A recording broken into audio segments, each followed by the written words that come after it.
Hi everybody, this is Mark. Welcome to week 2, and this video is going to be a very quick overview of how to use the online lab system. I've just been getting this figured out over the last couple of days. I'm sorry it's taken a little bit longer to get the lab rolled out, but hopefully the system is going to work out and it's going to be fun and you'll learn some stuff from it. So first thing, let me move over to the website that we're going to be using. It's called Pivot Interactives, and there's going to be a code that I will share with you in the document below this. You put this code in here on this site, and then it asks for sign up information. So you put in your name. Please use your admin's email address for this so that it connects to your EdMail and not to some other thing. Put in a password for it. Make sure you remember that password. It should not ask you for money at this point. I'm doing this on a free trial, so we've got a month to try it out. And then the college is working out how we can pay for this out of the lab fees that you've already paid. So you shouldn't end up having to pay for this at all. You definitely won't have to pay for it right now. If it asks for money right now, you're in the wrong part of it, and let me know so we can get that sorted out. So put in that code, put in your email information, confirm, set up an account, and then you should see a screen that looks like,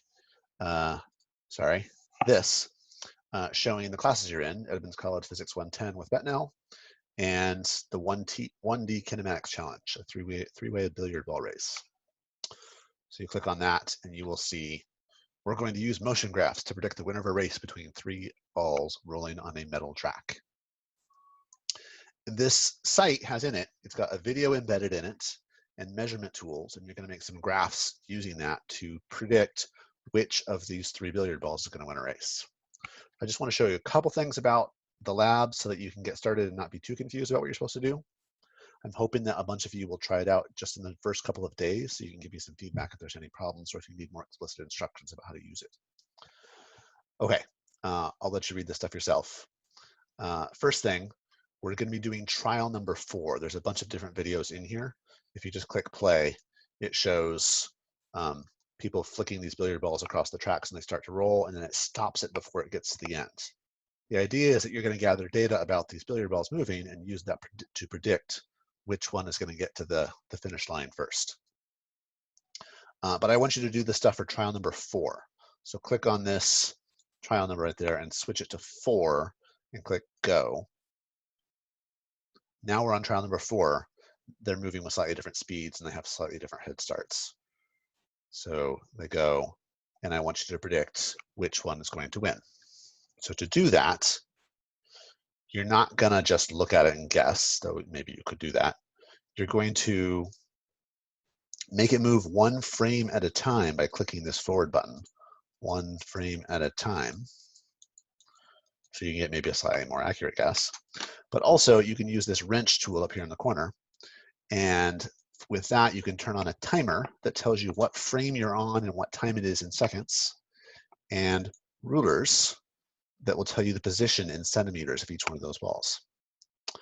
So what I want you to do, back it up to frame 0 times 0, write down the position of the red ball, the blue one, and the white one. The white one starts at about 31 centimeters. The blue one's at 0 centimeters, and the red one's at about 9. So down here in this table, you can put in 0 seconds, red one is at 9 centimeters, the blue one is at 0, and the white one is at 31. And then it's kind of boring if you just go 1 frame at a time. So I'm going to suggest you go at least 10 frames forward. 2, 3, 4, 5, 6, 7, 8, 9, 10. And you can see now we're at time point 1667 seconds because each frame is less than a second. And we've got different positions. So the time is now 0.1667. And the red one is now at position, looks like 17 centimeters. And the blue one is at almost 9. And the white one is at 36.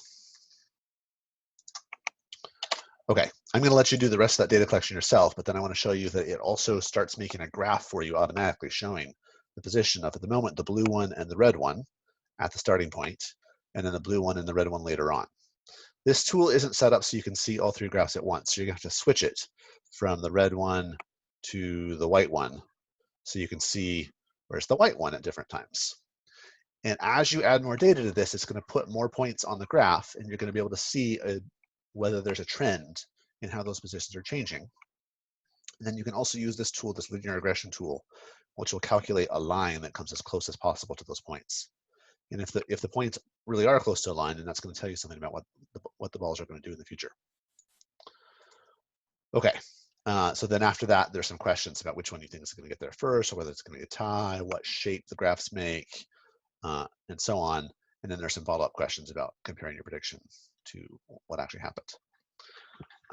So please do that in the next couple of days and send me some feedback about whether you understand what you're supposed to do and whether the system works.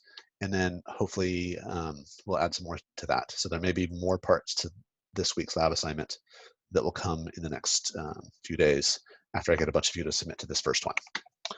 All right, thank you.